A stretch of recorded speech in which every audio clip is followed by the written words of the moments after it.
매일 아침 하나님과 함께 누리는 하늘의 양식, 오늘 만나. 제3장.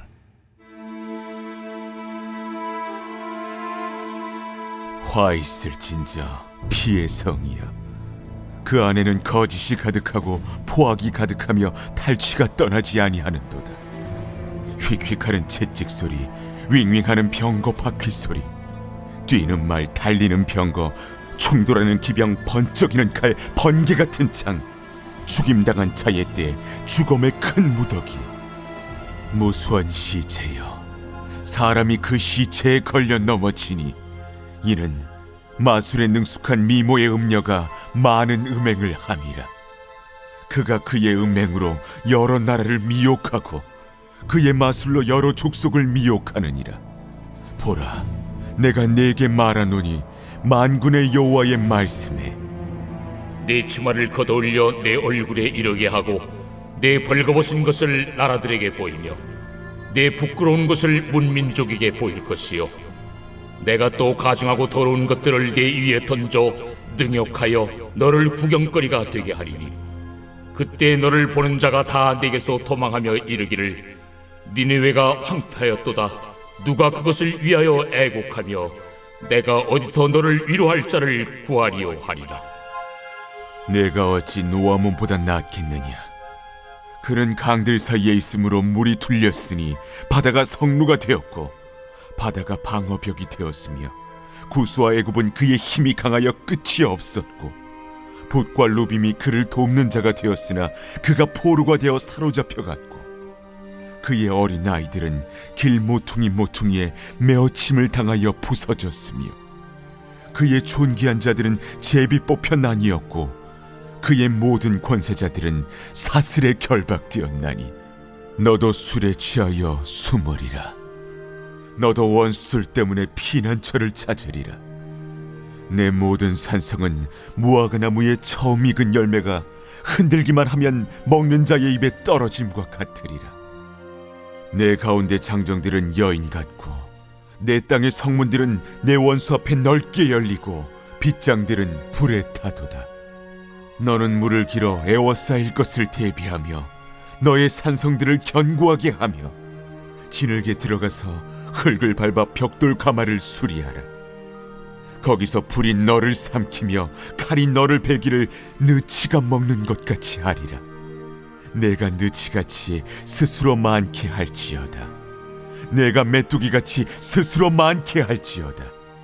내가 내 상인을 하늘의 별보다 많게 하였으나 느치가 날개를 펴서 날아감과 같고 내 방백은 메뚜기 같고 너의 장수들은 큰 메뚜기 떼가 추운 날에는 울타리에 깃들였다가 해가 뜨면 날아감과 같으니 그 있는 곳을 알 수 없도다. 아수르 왕이여, 내 목자가 차고 내 귀족은 누워 쉬며 내 백성은 산들에 흩어지나 그들을 모을 사람이 없도다. 내 상처는 고칠 수 없고 내 부상은 중하도다. 내 소식을 듣는 자가 다 너를 보고 손뼉을 치나니 이는 그들이 항상 내게 행패를 당하였음이 아니더냐 하시니라.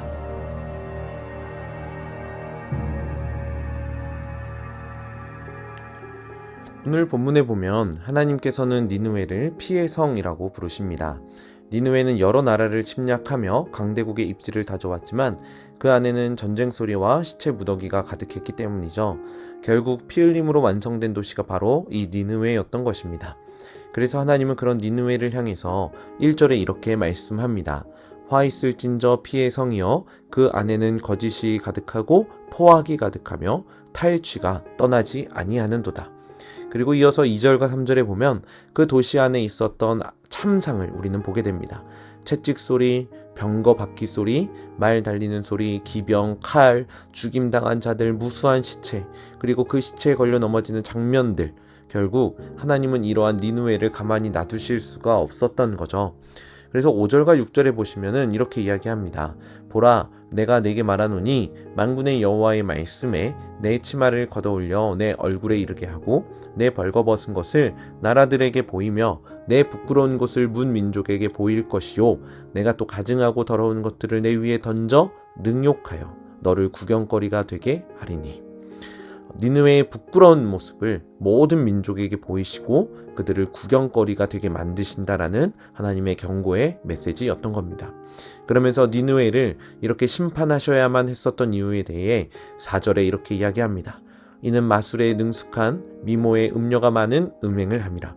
그가 그의 음행으로 여러 나라를 미혹하고 그의 마술로 여러 족속을 미혹하느니라. 마술에 능숙한 또 음녀가 많아 음행을 했다라고 표현하죠. 사람들을 속이고 미혹하는 일들이 이 니느웨 가운데 있었던 겁니다. 결국 이 말은 약한 나라를 차지하기 위해서 니느웨가 보여준 이중적인 모습을 표현한 것일 겁니다. 그래서 하나님께서는 이런 니느웨를 심판하실 수밖에 없었던 거죠. 비열한 속임수, 이러한 전략들을 보여주면서 자신들의 욕망을 채워 나아갔었던 니느웨를 하나님은 가만히 내버려 둘 수가 없었던 것이죠. 결국 그렇게 강력함을 자랑했던 니느웨는 하나님의 심판 앞에 처절하게 무너지고 맙니다. 사실 그 누구도 니느웨가 멸망당할 것이라고 생각하지 못했을 겁니다. 니느웨는 강력한 요새를 구축하고 있었고 니느웨라는 도시를 정복하기 위해서는 니느웨라는 도시 앞에 있었던 큰 강인 티그리스 강을 건너야 했기 때문이죠. 8절에 보면 니느웨라는 도시를 이렇게 표현합니다. 내가 어찌 노아몬보다 낫겠느냐? 그는 강들 사이에 있으므로 물이 들렸으니 바다가 성루가 되었고 바다가 방어벽이 되었으며. 니느웨를 둘러싼 물이 성루가 되었고 방어벽이 되었다라고 이야기하면서 원래는 니느웨가 굉장한 강력한 도시였음을 말씀하고 있는 거죠. 그런데 우리가 이 표현에서 한 가지 주목할 것은 이것입니다. 8절에 등장했었던 노아몬이라는 도시인데요.